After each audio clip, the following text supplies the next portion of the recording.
Welcome back everyone. This is Burak Yolga, founder of Forescape Digital Freight Forwarder. Today's video, I will be explaining you the Incoterms and why this is important for your sourcing, purchasing, and international shipments. There are four major Incoterms that we will be discussing today.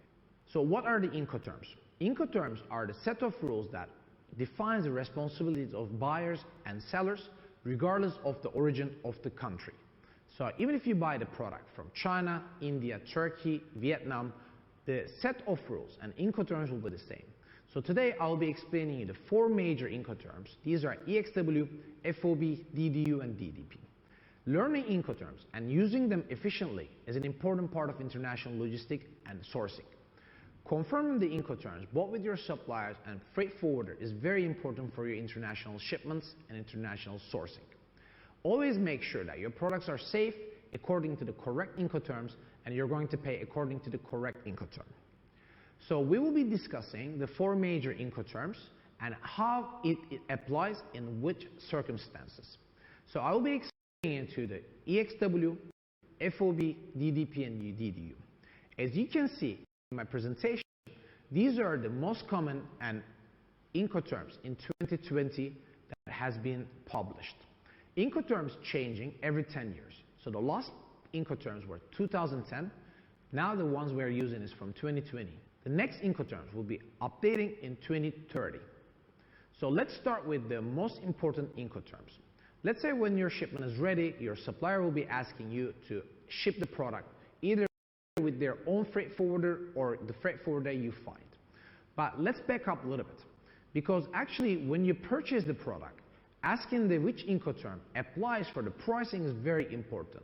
The reason is if you ask your supplier the price according to DDP or DDU, there will be a lot of different expenses will be adding up to the product cost. This is going to explain and this is going to affect your actually buying price as an EXW. EXW is one of the safest and most common Incoterm that actually I recommend highly for e-commerce and Amazon sellers when they source their product. The reason is EXW is the pure cost of the product. The rest of the Incoterms that I will be explaining, such as FOB, DDU, and DDP, will have additional costs. So let's start briefly with the EXW. When you make your first purchase plan and you ask your supplier EXW, it means that the buyer is responsible from all the costs, all the way from the factory door to the destination and end delivery location. FOB, free on board. Buyer will not pay any local charges, but supplier will pay. DDU.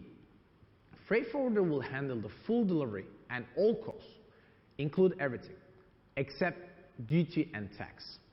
DDP, one of the most common actually international shipping process for e-commerce sellers and Amazon sellers, because everything handled by the freight forwarders, everything is included, as well as duty and tax. So there are a lot of important actually topics that you should be paying very close attention on the DDP shipments. So the EXW, let's start with the example. What are the sellers and buyers obligations in here? Sellers are actually obligation is only to manufacture the product, providing the documentation, commercial invoice and packing list, time to time country of origin. The place goods at buyer's disposal at the name placed at agreed upon date.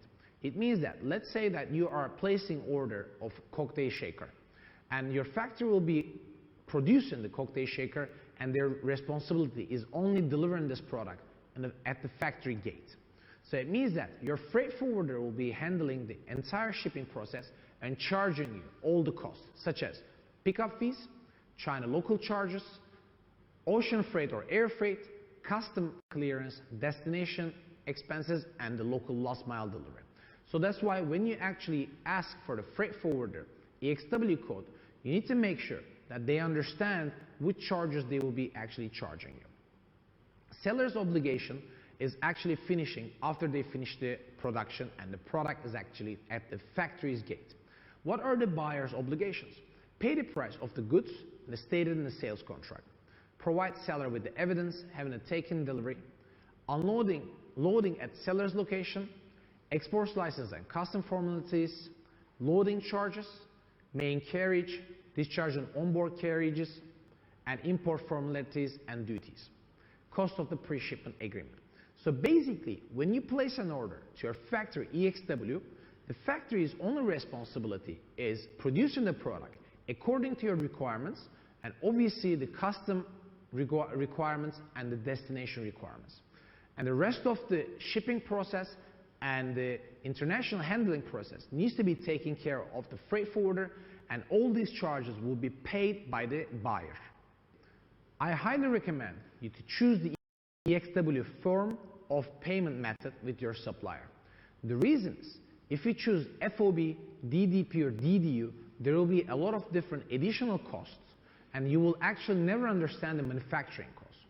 Whenever your supplier is actually coming up to you and explaining you the raw material prices increase and they need to increase the product price, you will never actually understand how much the increase is coming from the freight side, how much is coming from the local charges, and how much increase is coming from the pure manufacturing costs or raw material increases.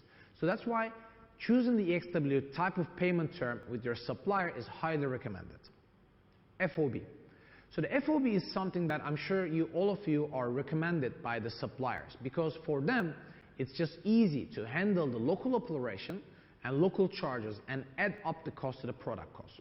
So when it comes to the FOB, the seller's obligations under the FOB Incoterms are as follows: delivery of the goods and the custom requirement of the documentation, packing and wrapping, inland transportation in the origin of the country, custom handling fees, and origin charges. So this might cause you some savings according to the supplier is actually paying the local charges. However, the supplier is always adding the unit cost of each product to the top of the production cost. So in this case, even if you're thinking that the FOB price could be cheaper than the EXW price, you definitely need to ask your supplier to offer you both EXW and FOB prices. When I lived in China, I had many cases that the factory is offering EXW and FOB charges the same. So when you purchase a product, in my next video, I will be explaining you this part, that you definitely need to be very careful with your supplier that they're actually having a gap between FOB price and EXW prices. What are the buyer's obligations under the FOB terms? Payments of the goods, international freight after the shipment departs from the origin, destination charges, custom handling fees at the destination, inland transporting at the destination location as a last mile delivery, and payment of the duties and tax. Let's start and explain it with the case study. What I mean was there are 4 different types of Incoterms that you will be using and hearing very commonly. These are EXW, FOB, DDU, and DDP. Each of these Incoterms contain different type of destination origin fees. Let's say you're ordering 1,000 pieces of cocktail shaker, and the EXW of this product is $10 US, and FOB is 10.5, and DDU is $14, and DDP is $18. So if you don't ask your supplier the breakdown of these Incoterms and the pricing, you will not understand what is actually the product cost and how much your supplier is actually charging you for the origin charges. In my case, the supplier is actually offering you a difference of the 5 cents, actually 50 cents. It means that in total for 1,000 pieces, you will be paying from your pocket, if it was EXW, $500. But is it really $500 is the total worth of the local charges, or it's more or it's less? In many of cases, according to my experience of over 10 years working in China and with China, there will be always additional fees, let's say 20 to 30 cents, will be added by your supplier. This is because of the supplier is trying to make sure that they're covering all the costs, and if there's extra charges, they can cover this cost from the money that they're actually charging. Whenever your supplier is offering you, let's work with the FOB, and they say we give you FOB price and AXW price the same because we want to have a long-term relationship with you, I really highly recommend you to question this approach and definitely ask them EXW and FOB prices must have a gap.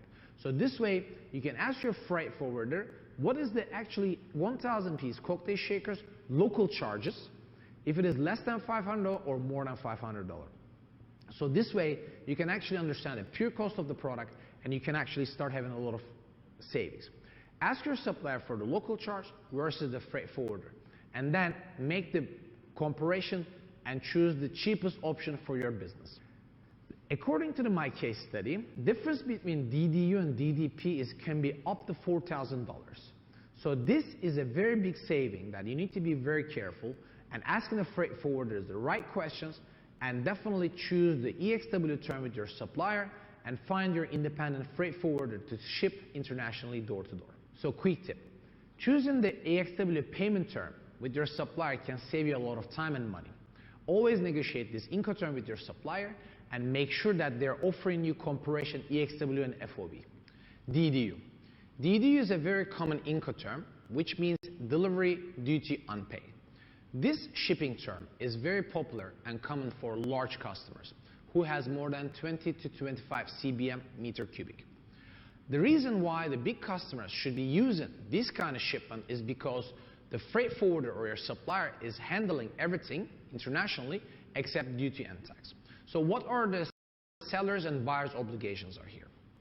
The seller's obligations are enclose the invoice and documentation, packing the product, care for export license, export duties and export formalities, transport to the delivery location, pay for everything except the duty and tax.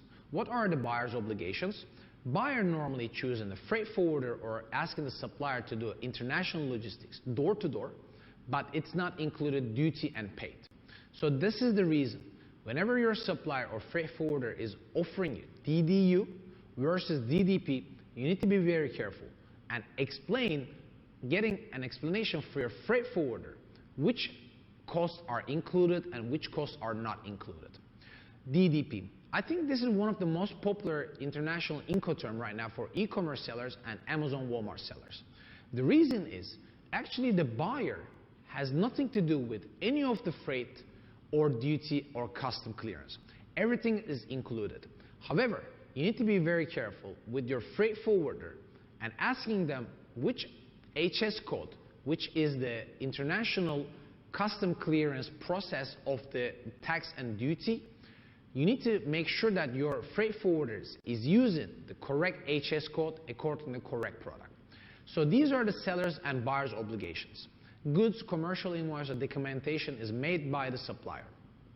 Exporting, packing, delivering, paying the duty and tax on behalf of the customer. Buyer's obligations are actually here, technically there is nothing to do. However, asking the freight forwarder or suppliers the right question, which shipping line they're using, which HS codes are using, what is the delivery time, and if there's any issue with the custom clearance, and if something happened to the product, who is going to be responsible is the most important thing that you should be asking and raising the questions to your freight forwarders and suppliers. My quick tip will be in here is location of your supplier matter in the DDP shipping. It may change the price, affect your shipping time.